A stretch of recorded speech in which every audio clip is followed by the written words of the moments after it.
Assalamualaikum warahmatullahi wabarakatuh.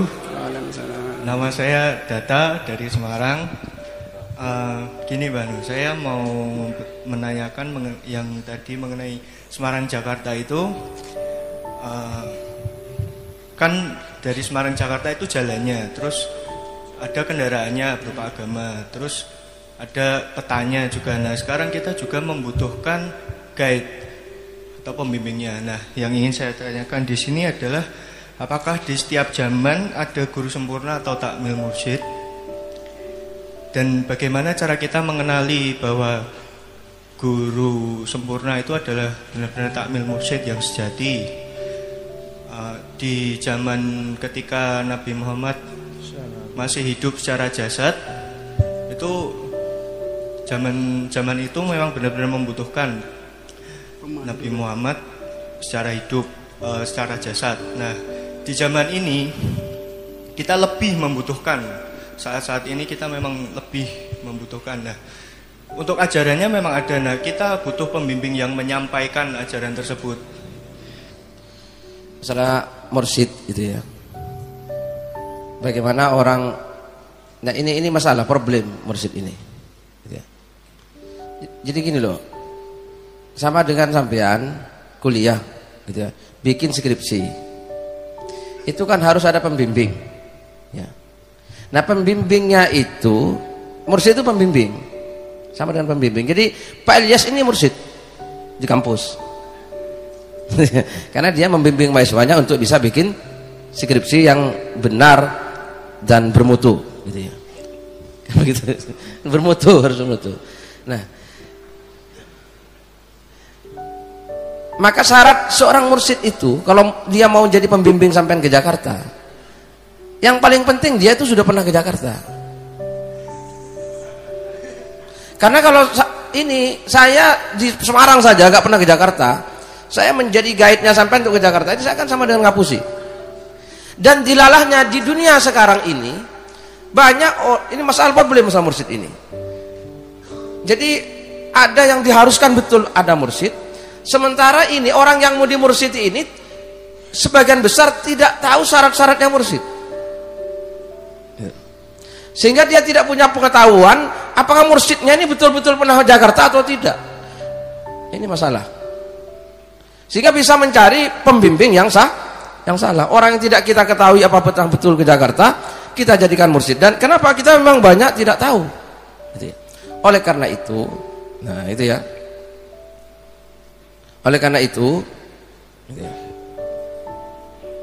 ya kalau menurut saya zaman sekarang kita lebih baik belajar dan belajar. Dan kepada siapapun jangan sampai bertaklid buta. Kenapa? Karena kita khawatir orang yang kita sangka mursyid ke Jakarta tadi, yang kita posisikan sebagai mursyid ke Jakarta, dia belum pernah ke Jakarta. Sama dengan tadi saya mau melayat ke rumahnya Pak Is. Saya kan belum pernah ke rumahnya Pak Is. Saya mau melayat. Di tengah jalan saya ketemu ada anak. Mau kemana Pak? Mau temannya Pak? Oh, ikut saya Pak. Nah, itu. Saya ikuti dari belakang. Nah ternyata sampai di jalan anak ini kesasar. Loh, piye kata saya. Jadi dia dengan apa? Dengan percaya diri. Nah, ya saya bilang ya naik motor depan saya tak ikuti gitu. Setelah sampai di jalan ternyata dia turun tanya sama orang. Loh, ini bagaimana? Katanya tahu kok masih tanya sama orang. Akhirnya saya sampai di rumahnya Pak Is itu sudah disolatkan, sudah berangkat ke kuburan. Gara-gara saya ketemu di tengah jalan sama mursyid yang salah tadi. Ya itu salahnya saya juga, wong saya gak bertanya sampai tahu apa enggak, tak gitu kan sama saya. Dan tidak saya minta bukti kalau dia tahu. Ya akhirnya ya hanya mubeng-mubeng itu tadi.